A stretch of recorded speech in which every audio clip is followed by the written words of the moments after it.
Assalamualaikum warahmatullahi wabarakatuh. Selamat siang. Perkenalkan saya Daeng Muhammad Nur Hidayat dengan NIM 25021500982.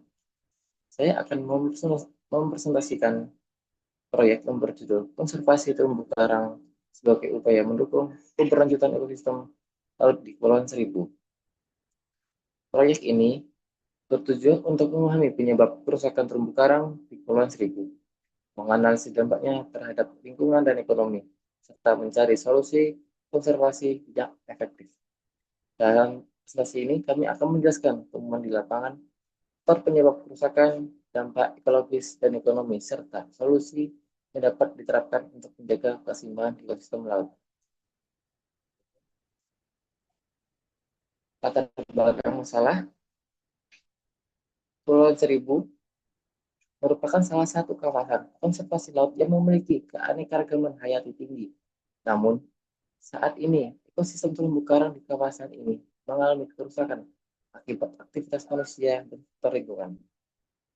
Beberapa penyebab utama kerusakan adalah pencemaran limbah, sedimentasi akibat pembangunan pesisir, eksploitasi berlebihan dalam dalam perikanan, serta aktivitas wisata yang tidak dikelola dengan baik. Kerusakan ini berdampak pada keseimbangan ekosistem, mengancam keberlangsungan biota laut, dan mempengaruhi perekonomian masyarakat setempat, terutama nelayan yang bergantung pada hasil tangkapan ikan. Jika tidak ada tindakan konservasi yang berkelanjutan, degradasi ekosistem akan semakin parah dan mengancam kehidupan pesisir serta industri wisata bahari di wilayah ini. Nah, itu proyek ini dilakukan untuk mengidentifikasi permasalahan utama, mengkaji dampaknya, dan menawarkan solusi konkret yang dapat diterapkan oleh berbagai pihak, termasuk masyarakat, pemerintah, dan organisasi konservasi.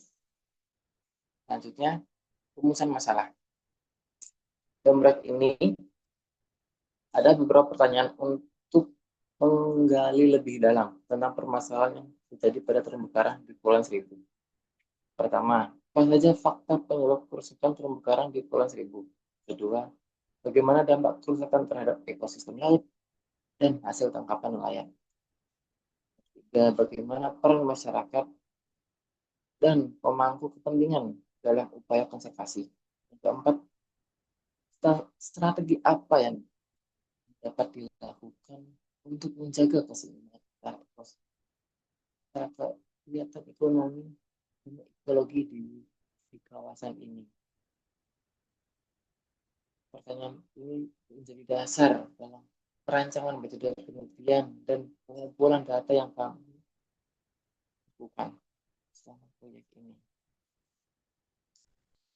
Selanjutnya, tujuan proyek.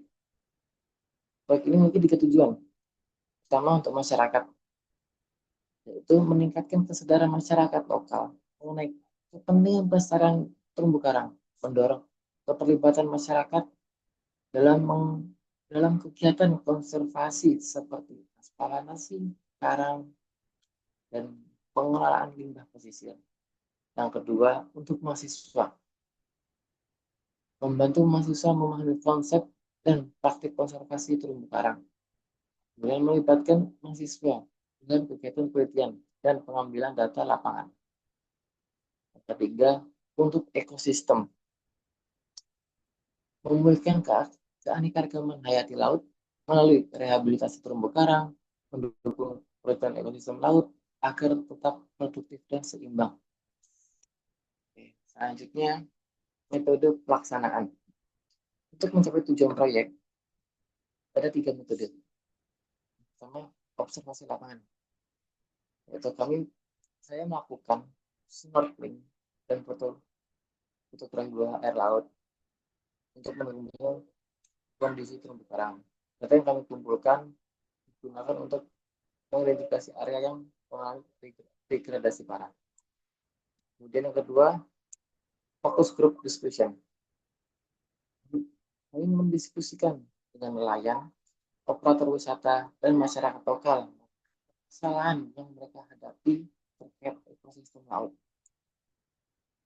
Tujuan FGD ini adalah untuk menggali wawasan dan mendapatkan solusi dari perspektif masyarakat setempat.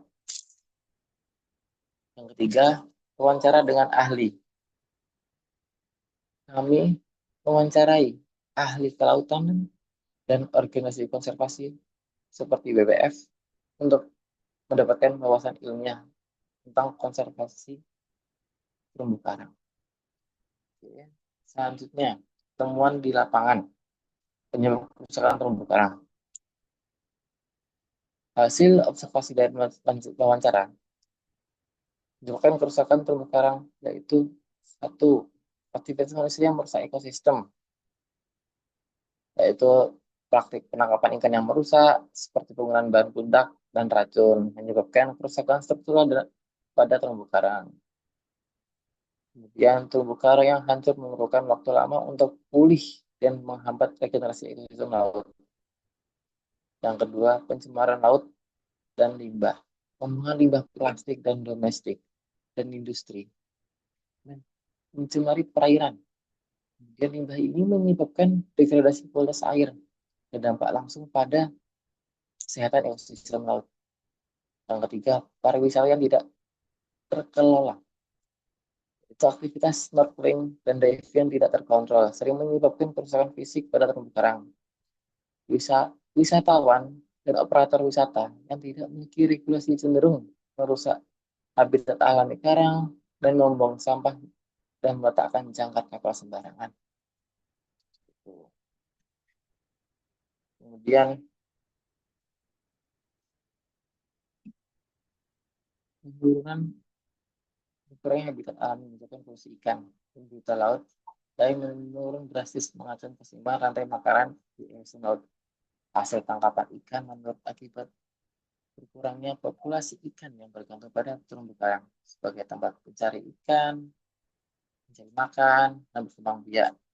Terumbu karang yang berfungsi sebagai pelindung alam dari gelombang laut mengalami degradasi, meningkatkan risiko abrasi dan erosi di kawasan pesisir di Kepulauan Seribu.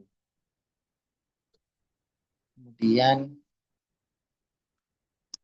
potensi solusi yang ditemukan, upaya rehabilitasi dengan metode transplantasi karang, kemudian penerapan teknologi biorok dapat mempercepat pemulihan ekosistem. Program pelatihan bagi nelayan operator wisata diperlukan agar mereka memahami pentingnya menjaga berkelanjutan ekosistem laut. Perlu adanya kebijakan ketat terhadap eksploitasi sumber daya laut dan pengelolaan limbah, serta patroli rutin mencegah praktik perusakan terumbu karang. Solusi yang ditawarkan, restorasi terumbu karang dapat melakukan transparansi karang dan penerapan teknologi biolog untuk mempercepat pemulihan ekosistem. Kemudian edukasi masyarakat melalui workshop dan pelatihan pada nelayan dan operator wisata. Selanjutnya, pengelolaan wisata berkelanjutan dengan menerapkan regulasi ketat bagi wisatawan untuk menjaga kerusakan ekosistem. Ada lagi yaitu pengurangan pencemaran laut dengan adanya kampanye bebas plastik, peningkatan sistem pengelolaan limbah, kemudian penguatan regulasi dan pengawasan dengan menguatkan penegak hukum terhadap praktik perikanan destruktif dan pencemaran laut. Partisipasi multi stakeholder dengan adanya kerjasama pemerintah, akademis, masyarakat, dan organisasi lingkungan dalam upaya konservasi. Implementasi proyek pada minggu pertama, observasi 8 di Kepulauan Seribu. Minggu kedua, diskusi dengan pemangku kepentingan. Minggu ketiga, wawancara dengan ahli organisasi. Keempat, penyusunan laporan hasil proyek. Kelima, presentasi dan evaluasi program konservasi. Dampak proyek. Masyarakat lebih memahami pentingnya menjaga terumbu karang melalui edukasi dan partisipasi dalam kegiatan konservasi.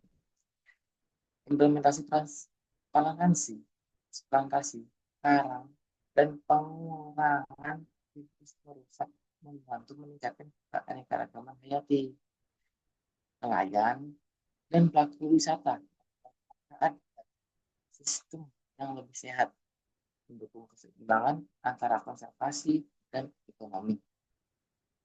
Refleksi pribadi, setelah kami melakukan proyek ini, kami menyadari bahwa konservasi lingkungan memerlukan kolaborasi dari berbagai pihak.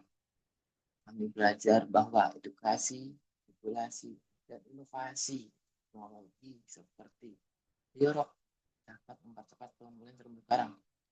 Selain itu, keterlibatan aktif masyarakat sangat penting dalam menciptakan solusi yang berkelanjutan.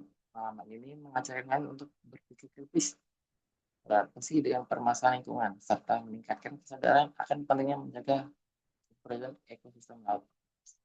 Oke, sekian terima kasih dari saya. Wassalamualaikum warahmatullahi wabarakatuh.